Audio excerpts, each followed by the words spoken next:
Hi everyone, welcome back to Kavitha Sugar and Spice.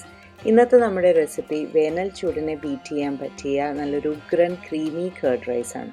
സ്വതവേയുള്ള തൈരസാദത്തിൽ നിന്ന് കുറച്ച് വ്യത്യസ്തമായിട്ട് വളരെ റിച്ച് ആൻഡ് ക്രീമി ആയിട്ടാണ് നമ്മളിത് തയ്യാറാക്കുന്നത്. ഇതിനായിട്ട് ആദ്യം ഞാനിവിടെ 1 കപ്പ് പച്ചരി എടുത്തിട്ടുണ്ട്. അത് നന്നായി ആദ്യം തന്നെ കഴുകുക. അതിന് ശേഷം ഒരു 2.5 മുതൽ 3 കപ്പ് വരെ വെള്ളം ഒഴിച്ചിട്ട് 3 വിസിലിന് പ്രഷർ കുക്ക് ചെയ്തെടുക്കാം. ചോറ് കുറച്ച് അധികം വെന്താലും കുറവ് വേവാൻ പാടില്ല, അത് പ്രത്യേകം ശ്രദ്ധിക്കുക. ഇതൊരു അരമണിക്കൂർ നമുക്ക് തണുക്കാനായിട്ട് മാറ്റി വയ്ക്കാം.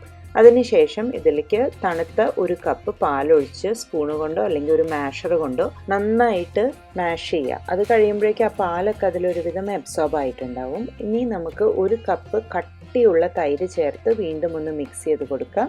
അതിനുശേഷം ഉപ്പ് ആവശ്യത്തിന് ചേർക്കുക. എന്നിട്ടൊരു 1/4 കപ്പ് ഹെവി ക്രീം ആദ്യം ചേർക്കുക. അത് മിക്സ് ചെയ്തതിന് ശേഷം നമുക്ക് വീണ്ടും ഒരു 1/4 കപ്പ് കൂടി ഹെവി ക്രീം ചേർക്കുക. ഇത് ചേർത്ത് കഴിയുമ്പോഴാണ് ഈ തൈരസാദം നല്ല ഒരു റിച്ച് ആൻഡ് ക്രീമി ആയി മാറുന്നത്. ഇനി നമുക്ക് വറുത്തിടാനായിട്ട് ഒരു പാത്രം അടുപ്പത്ത് വെച്ച് 1 ടേബിൾ സ്പൂൺ എണ്ണ ഒഴിച്ച് ചൂടാക്കാം.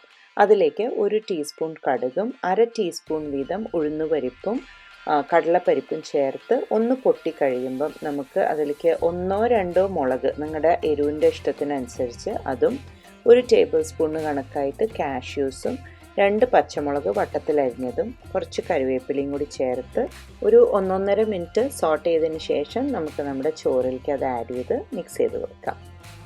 ഒരു 2 ടേബിൾ സ്പൂൺ മല്ലിയില കൂടി ചേർത്ത് മിക്സ് ചെയ്ത് കഴിഞ്ഞാൽ നമുക്കിത് സെർവ് ചെയ്യാം. ഇത് സെർവ് ചെയ്യുന്ന സമയത്ത് നിങ്ങൾക്ക് ഇതിൻ്റെ മുകളിൽ ഗാർണിഷ് ചെയ്യാനായിട്ട് ഗ്രേപ്സോ അല്ലെങ്കിൽ പൊമഗ്രാനൈറ്റ് സീഡ്സോ എന്തെങ്കിലും യൂസ് ചെയ്യാം.